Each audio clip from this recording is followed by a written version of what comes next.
Well, welcome back, everyone. Welcome back to another episode of the Health Made Simple Show. I am Dr. Bart. I am your host, and I'm super excited to bring to you, probably for the first time in this manner, a topic that's very special to me. And the topic is the number one diet for all human beings. And I know that's a little bit of a bold statement to make, but I'm going to back it up in just a moment here. So this is the conversation I think all of us need to have, and especially if you are on a health journey, your journey is going to consist of good nutrition. And if you don't have good nutrition, unfortunately, your journey is going to be a long, bumpy ride.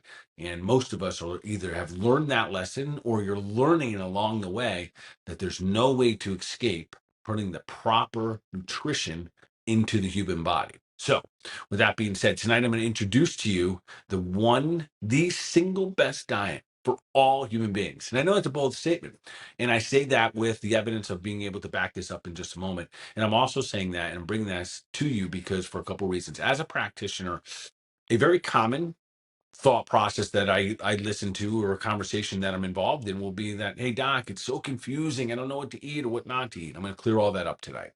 And I don't know that it's confusing the options out there, but there are a lot of options. And that makes it a little bit more difficult which one to pick for you. Tonight, again, I'm going to create some clarity for that and have some fun with this. So do me a favor and do yourself a favor. Share this out with your friends, your family, your practitioners, a little bit of anybody and everybody who is on their health journey, sharing health journeys, because this will make it simple.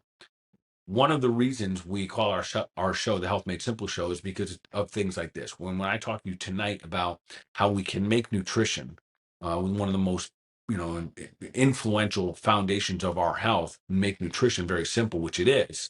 You're going to see why in just a moment here. And if we can make that simple, we always know what to get back to. So we're not confused. And even though there are new and fascinating, a lot of these different options, and we'll talk about those again tonight, those aren't necessarily the number one. Tonight, I'm going to share with you the single number one. I know this is a bold statement, nutrition plan for all human beings. All right, so keep doing the thing, keep sharing it out, keep spreading the love. So let's just dive right into it. The single best nutritional plan for all human beings is what I call the God's Garden Meal Plan.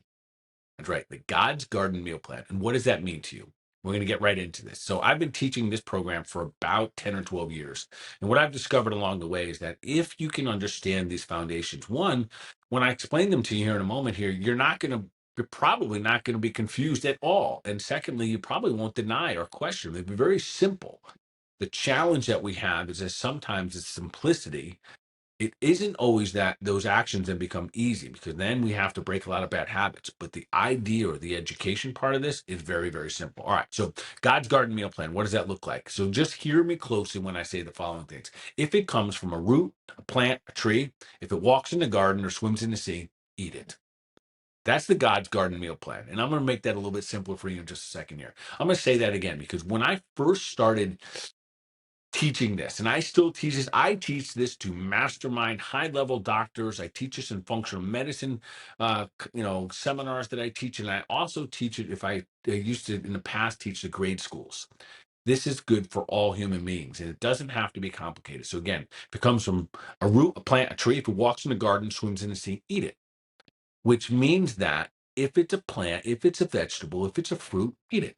If it's an animal, eat it. That's what our ancestors did, and that's what our bodies are designed for. So I want to make this a little simpler because inevitably someone's going to try to confuse this diet for a whole bunch of other things. So with that being said, there are diets that have names, things like paleo and keto and carnivore and vegan and vegetarian. All of these diets, guess where they come from?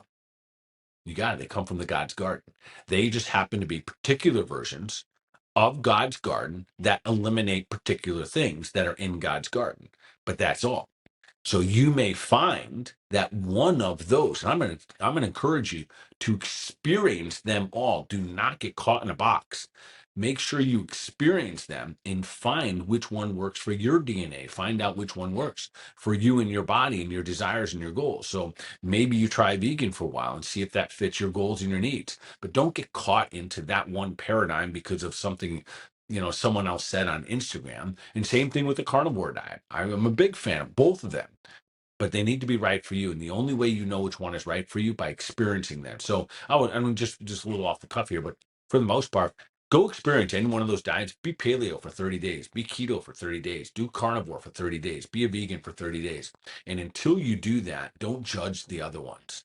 Only judge the ones that you know, or not, don't even judge them, but only kind of comment on or decide if they're good or bad for you based on the ones that you've actually experienced for at least 30 days. All right. So let's break this down and make this real simple. This won't be a long show tonight. This is actually be quite simple. So number one, if it comes from a root plant tree, walks in the garden, swims in the sea, we're going to eat it. So now let me simplify that a little bit more here. So for the most part, this how easy I want to make this for you. This point forward, all you need to do is only eat foods that have one ingredient. That's it. One ingredient. So let's imagine for just a moment here that you and I, we go to a local grocery store, and we know that we're only going to shop the perimeter. The reason we're going to be on perimeter because that's where most of the real food is. And if for some reason you find yourself down one of the middle aisles, know that you are lost, and that's where all the processed and packaged food is. And you get your butt out of there, and get back into the perimeter.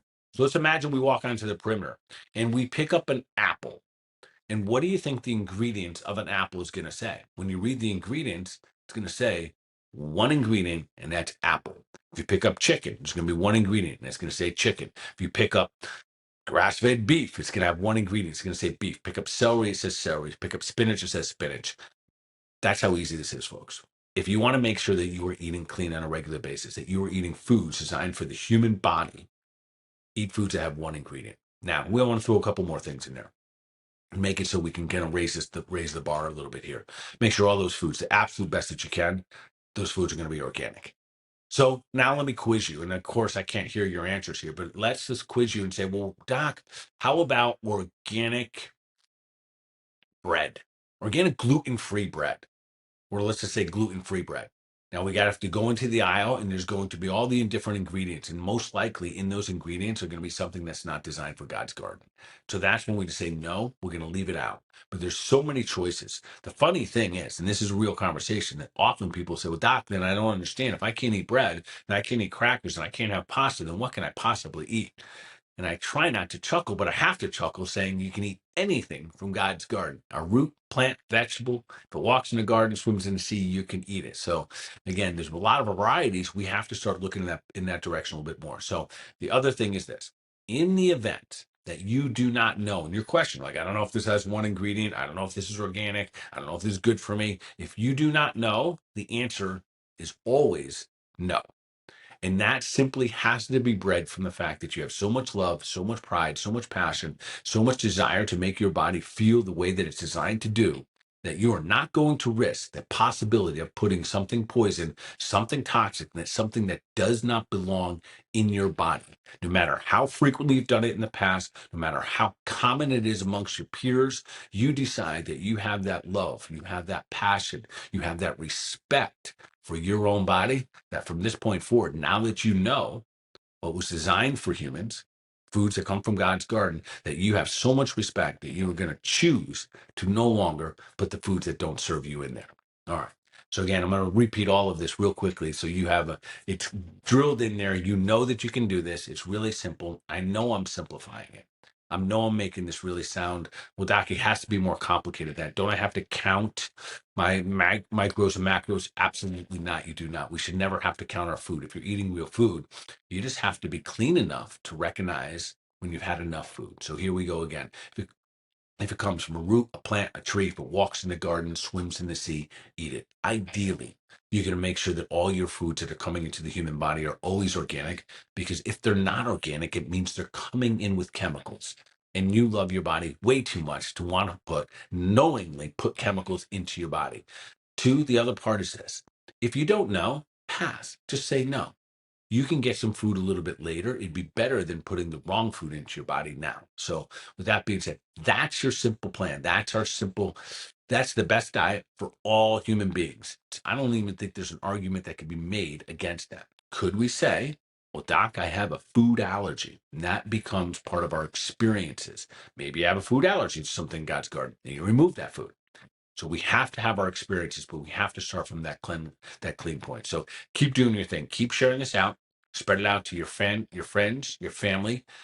your practitioners, anybody and everyone who's on their journey of becoming healthy. This is the foundation. These are unavoidable foundational components of all of our health. When you dial in your nutrition, that means you have one of the strongest parts of your foundation to becoming a healthy human being dialed in.